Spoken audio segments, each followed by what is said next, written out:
The United States will once again consider itself a growing nation, one that increases our wealth, expands our territory, builds our cities, raises our expectations, and carries our flag into new and beautiful horizons. Hello and welcome to The Tonight Show. I'm John Lee. That was Donald Trump speaking at his inauguration exactly 1 year ago today. He promised to expand US territory and now appears intent on delivering, with Greenland as his opening gambit. He insists there's no going back. Here's how he replied when questioned this evening. How far are you willing to go to acquire Greenland? You'll find out. Joining me tonight are Minister of State for European Affairs and Defence, Thomas Byrne, Labour TD George Lawlor, and Director of the ESRI, Martina, Lawless. And we're joined from Brussels by Shona Murray, Europe Correspondent with Euronews. Thomas Byrne, Minister for European Affairs, you've got you're between a rock and a hard place now, aren't you? The government, meaning, what are you going to say to the viewers tonight and say to the United States over the coming weeks and months about this? He's not backing down. Well, he's not going to be taking Greenland. I think I'm pretty confident about that. And we have to, as European Union member states, I think we're obliged politically, legally, morally to show solidarity with Denmark, and we're going to continue to do that. And we've done that. I've had engagements myself with the Danish Europe Minister and Danish colleagues as well. I think that's very important to show that. But America is also, it is still, notwithstanding all the media coverage, it still is one of the most important democracies in the world. And has been a very strong friend and ally of Ireland over many decades. And with 35 million people in the US, including many in the administration, actually, including at least one person that I know of born in Dublin who serves in the Trump administration. A lot of Irish people there. And America has a divided government as well. There's a president, there's also Congress, there's state-level government as well. And we continue to engage with America, the USA, at all levels. I think it's important to remember as well that diplomacy and the comments of ministers and governments are not just to satisfy the news headlines tonight or tomorrow, but it's for the next year, for the next decade, for the next century, in fact. And where do we establish ourselves? I'm sorry to interrupt. And in the past, I've interviewed politicians, and I'm going to get to my other two guests here, but I just want to nail this down, because you're here representing the Irish government. We've all treated this as a joke.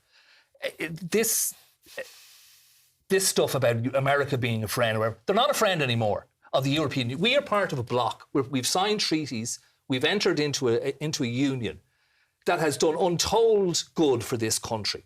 Our friends are Europe. It's not the United States. This man in the United States, and I won't get facetious about it, but people like Dick Cheney's doctor today were questioning his mental health. But the facts are, right? The facts are, he has threatened the European Union with coercion by means of tariffs if we don't hand over a piece of European Union land.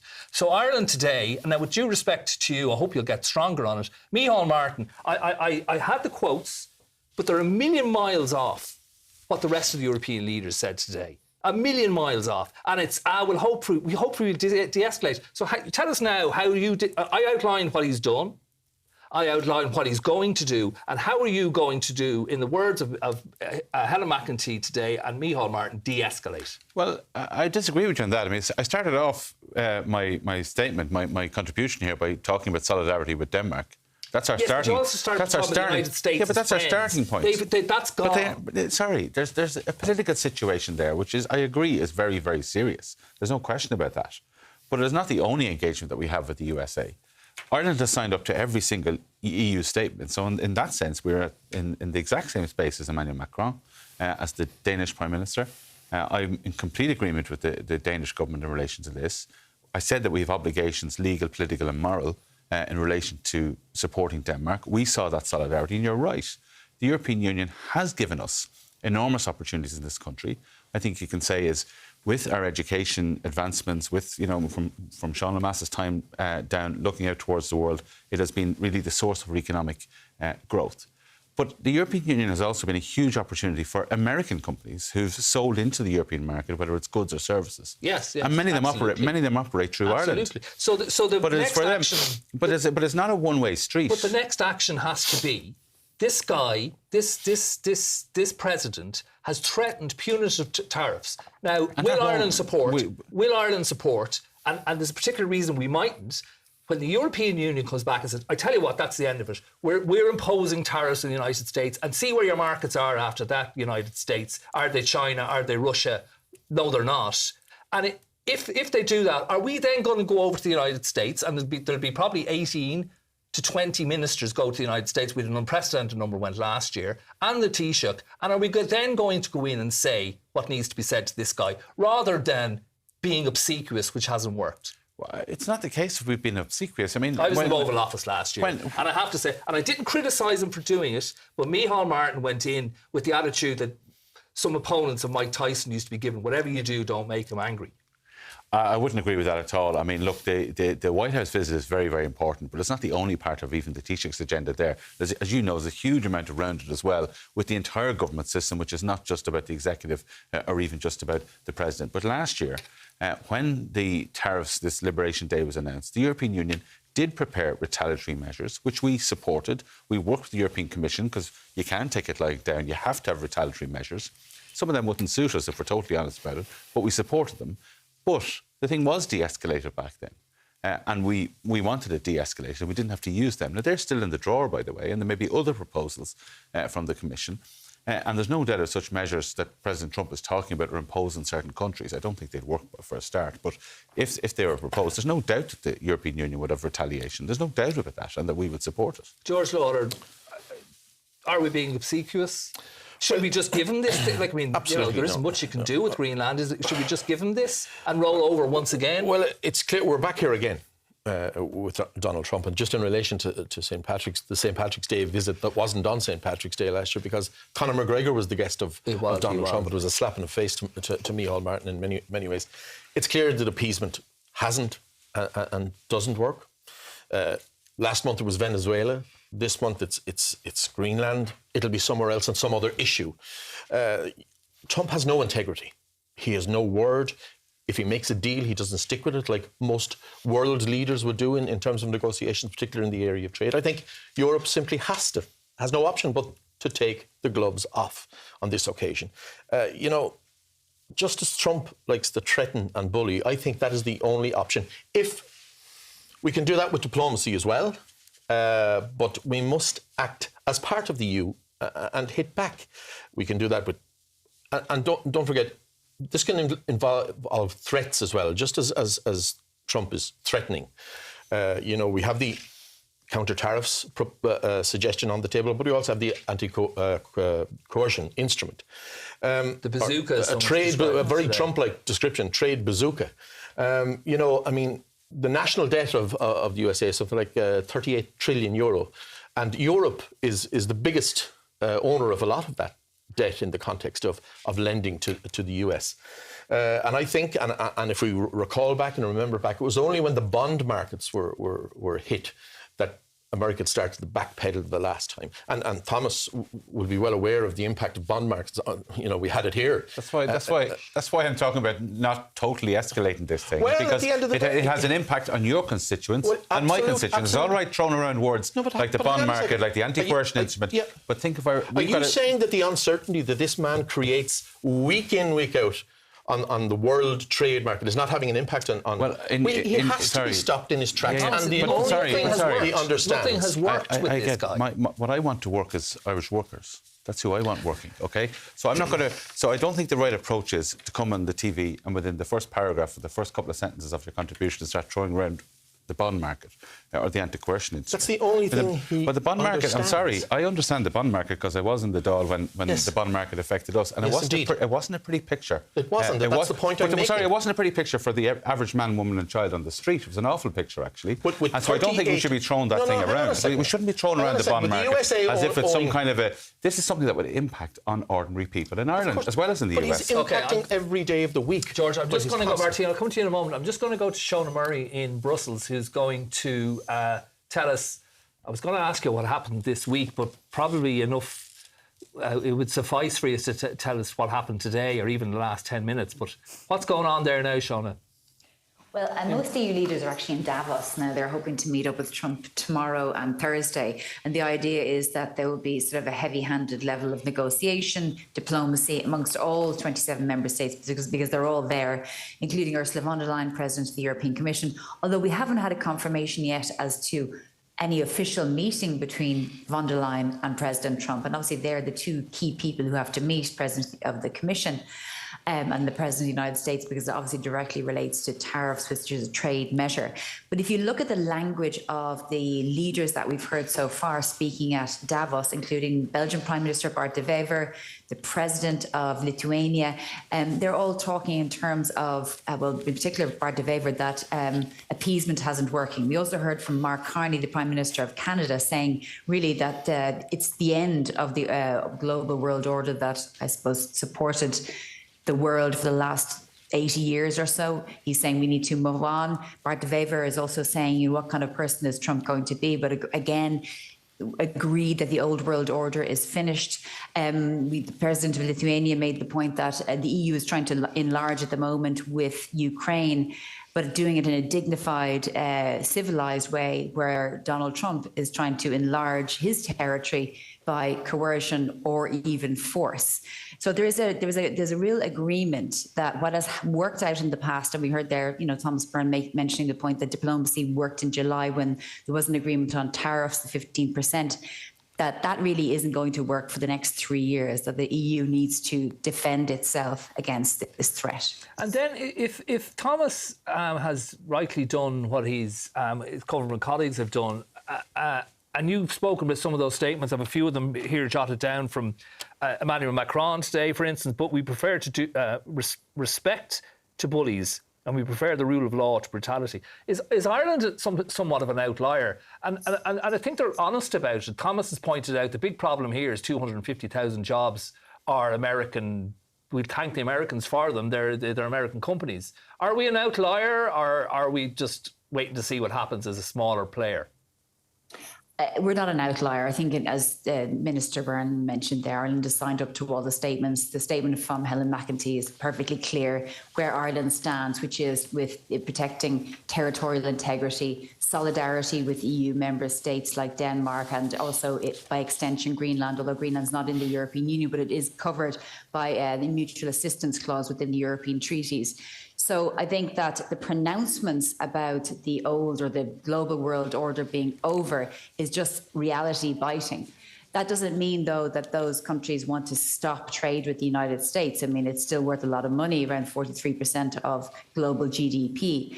But they also, on the other hand, have to face reality. But at the same time, I think, as the Commission has said over the weekend and the last few days, is there's a twin track. One is preparing that €93 billion package of retaliatory tariffs against the United States, possibly looking at the anti-coercion instrument down the line, but also engaging in really full-on diplomacy in Davos this week ahead of that European Council meeting on Thursday, where EU leaders will meet. There was even talk, I was at NATO yesterday, spoke to some sources there, there was even some talk there, some optimism that some of this diplomacy might actually work, having spoken to allies who had spoken to the United States, because obviously NATO is the US and European countries, so obviously it's an important place to have those engagements. But I just don't think, even looking at Donald Trump's statements over the past sort of half hour or a couple of hours, that matches up. But let's see. So between now and Thursday for that summit, anything could happen. OK, Shona, we'll try and come back to you. Thank you very much for that comprehensive update on what's going on in Brussels. Martina, could you tell us what all this, and it is unprecedented, diplomatic conflict is called, what effect is it going to have on economies, the markets, over the next foreseeable future? Please tell us. Well, some good news. The difficulty is that everything is so unpredictable with the actions of Donald Trump. So uncertainty across the global economy is really at almost an all-time high.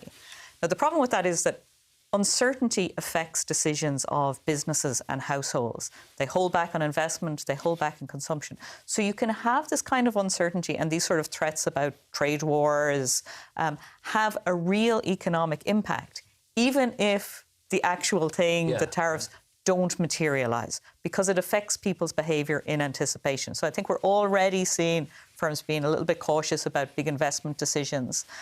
So it can have a negative effect almost immediately.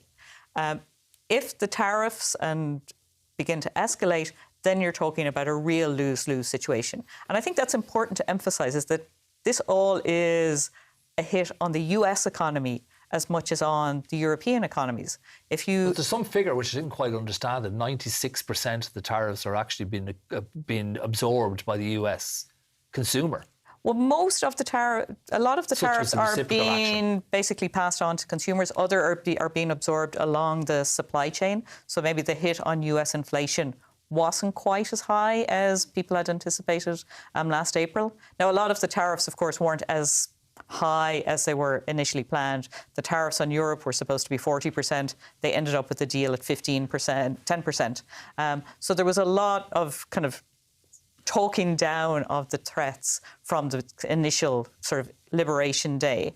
But you have seen the US economy has continued to grow, which Donald Trump was claiming as a great kind of benefit of tariffs today, even though there's essentially no line of causation there at all. The impact, though, in terms of Ireland, as both the other guests have said, is that we are really caught in the middle in terms of being the most exposed of all of the European countries in any trade or tariff war. Partly because we trade more with the US than any other country in Europe, and because we have more US companies based here as a share of our economy. Could you explain to us what this coercive instrument, the bazooka, what effect that is, what exactly that is? So tariffs traditionally are taxes basically placed on goods trade. What the anti-coercion bill is a set, anti-coercion instrument is a set of policy options that the European Union have that are broader than tariffs on goods. So essentially, if this instrument was deployed, and it would be time-consuming enough to do it, it gives a whole range of options to the European Commission to hit things like restrictions on services trade, restrictions on the use of intellectual property by US companies, restrictions on financial flows, and restrictions on foreign direct investment. So it's not a single action. It's essentially a whole range, a whole sort of menu of options to hit services trade. Because one of Donald Trump's arguments back in April was that Europe sells a huge amount to the US and it doesn't buy much. So having just reciprocal tariffs on goods trade doesn't hit the US as much as it hits Europe. Thomas, if it gets to this point, will Ireland support that action? Well, we'll examine every action, but I can tell you, I'm not putting the anti-coercion instrument out as my first protocol, because apart from anything else, it'll take the various measures in it take a long time to do. There's work has to be done. But when you talk about services, you talk about foreign direct investment from the US, this isn't that Ireland is exposed to all of this uncertainty. It's that the Irish worker is exposed. And it's not just 250,000 people who work directly for American companies. There are people working in shops or other companies that service American companies. This is a very serious situation that we find ourselves in. And I think that we should all try to understand the seriousness of it and to understand that, yes, the government is absolutely totally committed to Denmark and our solidarity with them. We saw that before. We know that the single market of the European Union is the source of our economic prosperity or a big source of it. But there has to be some caution and cool heads around the table to make sure that we do this properly, that we do assert our power and use the leverage that we certainly have as a very big single market in the world space in the European Union. We absolutely have to defend ourselves and stand up for ourselves. But loose talk and uncool heads could have a direct impact on the average family in this country. And that's what we're trying to be careful about. George, what will history say about Ireland when our voice is brought to this and our appeasement of this president over the... And I'm asking George, what will that... Do we have the appetite for that? Well, I don't believe we do anymore, because, as I've said, week in, week out, we have a change of direction from President Trump that is not beneficial. Martina has spoken about the uncertainty which drives so much damage into the economy. Nobody is talking about implementing the anti-coercion instrument. But what we are talking about it is holding it out there as an option that is available to the EU. Donald Trump, there's a thing called taco that they used to describe Donald Trump. Trump always chickens out. And basically that's what we need in this situation, because we are fed up and sick to the teeth of losing out because of the uncertainty that this gentleman creates by saying that we are the hottest country in the world.